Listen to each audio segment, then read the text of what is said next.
This morning I came across Psalm 100 and I want to read it to you. It says, "Make a joyful noise to the Lord, all the earth. Serve the Lord with gladness. Come into his presence with singing. Know that the Lord, he is God. It is he who made us. We are his people, and the sheep of his pasture. Enter his gates with thanksgiving and his courts with praise. Give thanks to him and bless his name. For the Lord is good, his steadfast love endures forever, and his faithfulness to all generations." Right there in the middle of Psalm 100, those verses I just read to you, it says this. It says, "Bless his name." Last time we talked, we were in Psalm 23, verse 3, where it says that he restores our soul. And in the restoration of our soul, he leads us in paths of righteousness. And we talked about how Christ has to take us apart, strip away ourselves, and rebuild us or put us back together, glue us back together. And that's the restoration of our soul process. And in that transformative restoration process, him putting our souls back together, it's in that he takes his righteousness and makes us righteous. He leads us in paths of righteousness. And where we left off there last time was we didn't include this ending of for his name's sake. It's for his name's sake that he restores our soul.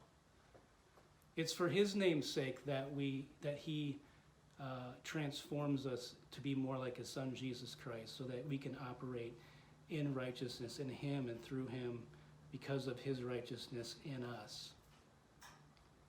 And so I want to encourage you to think about, in this time of crisis and loss of income that you're going through possibly, or just the fact that maybe you're working at home and our identity, who we are, is being stripped away. We can't go anywhere. We can't seem to do anything. And we're losing sight of who we are, for what our name's sake is really all about. And maybe you just miss going out to lunch with your colleagues, or having a nice place to go and work, and a nice office, and instead you're stuck at home. And God is asking us during this time to sit with him, and that he wants to lead us besides the still waters. He wants us to lead us in paths of righteousness. He wants to restore our soul for his name's sake, that this would become about his work in us, for his glory, for his name's sake.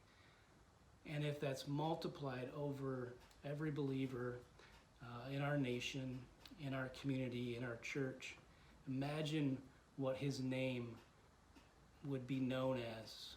Imagine what he would do with the church if we are allowing him to strip everything away that is about our name, and he's gluing us all back together and restoring us with his name, so that we might glorify him, so that we might have the opportunity to see the big picture of his will, of his kingdom coming, of his will being done in all of this craziness that's going on around us. And I believe that's what the Lord wants to do.